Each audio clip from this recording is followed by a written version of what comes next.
Hello, kia ora. Time for your Bachelorette New Zealand recap. I'm Mama C. I'm going to try to blow through this because I've got a Skype date with my daughter and my grandson, so I'm going to try to work through this. All right, last time, Liam and Jesse, they got really aggressive. Jesse's apologies sort of rang hollow with Terrence. Yeah. We were promised an exciting rose ceremony for tonight, but I'm going to let you be the judge of that, and you can tell me what you think in the comments.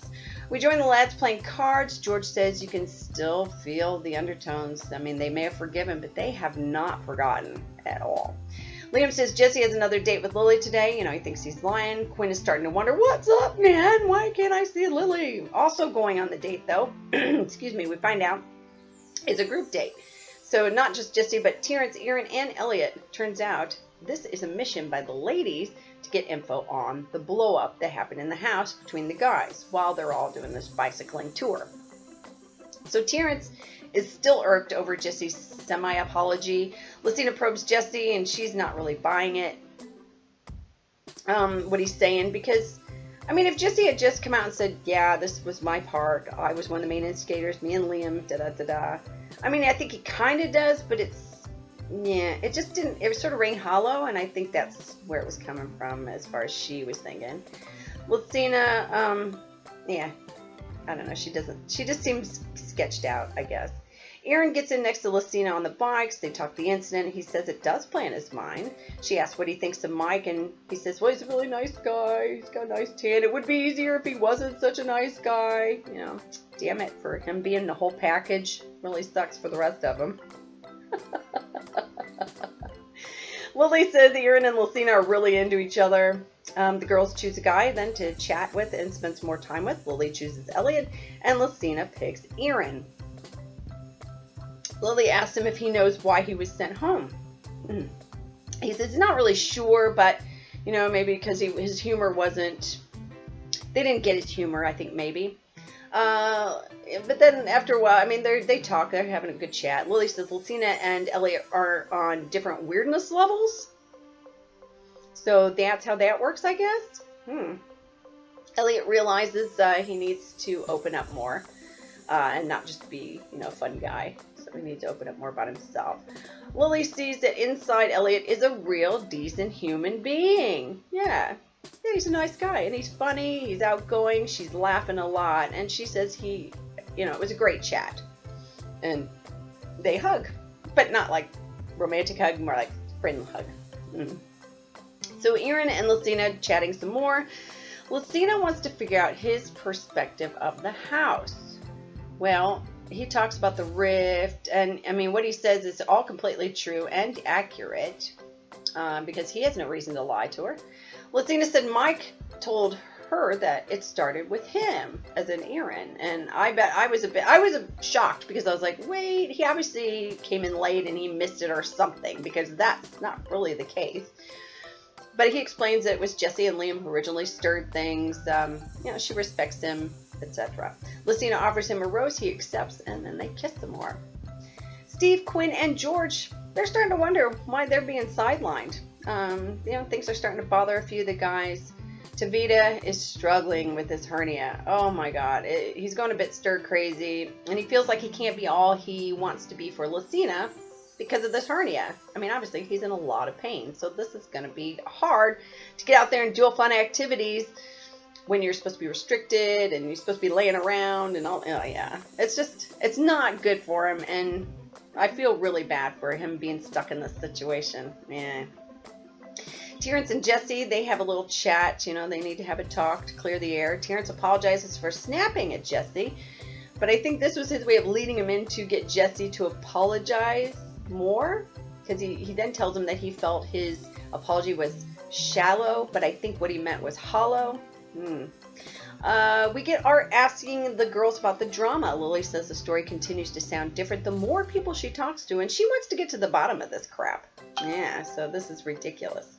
And asks Mike if he is interested in Lily at all, and he says she is probably too young for him. So I think that gave Quinn a bit of ease there, because McDreamy isn't going for the girl he is.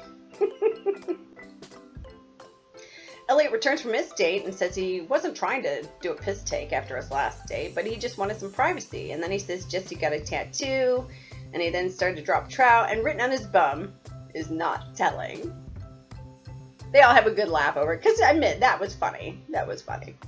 Lily asks about, she asks more about the drama. Liam, then as he's talking, he keeps saying 100%. And then Jesse starts to tally.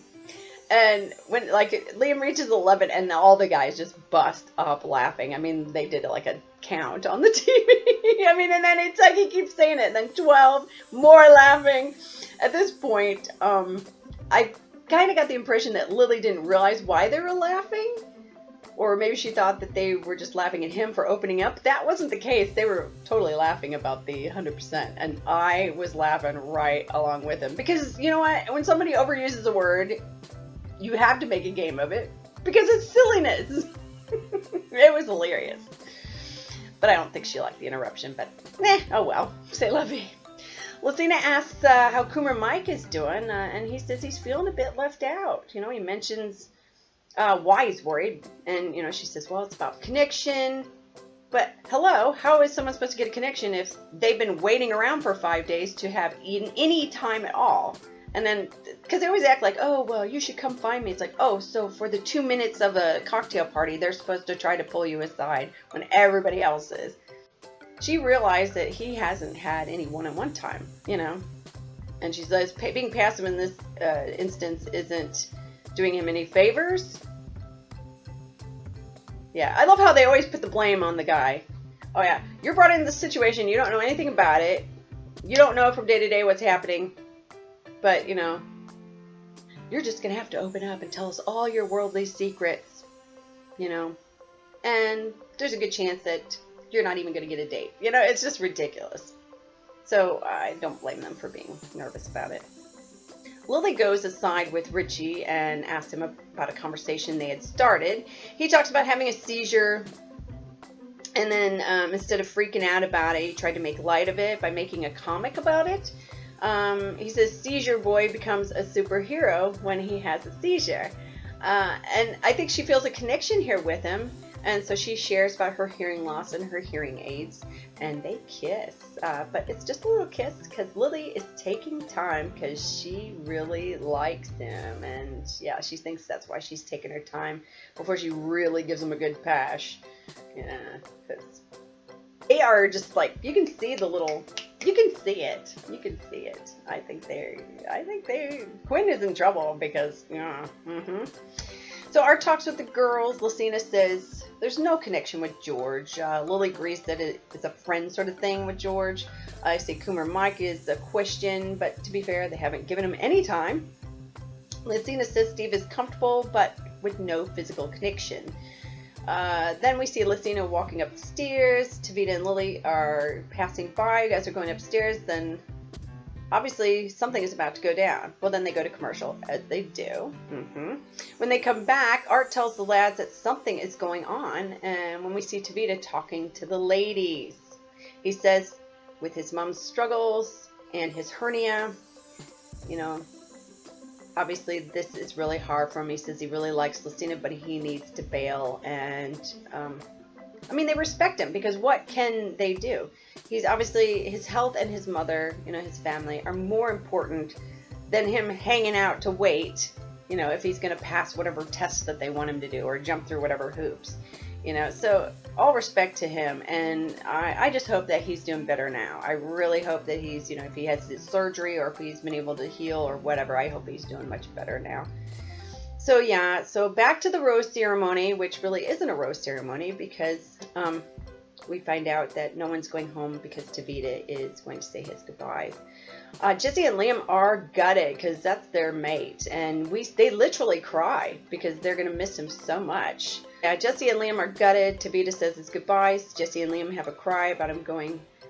But then we find out tonight something is about to change everything.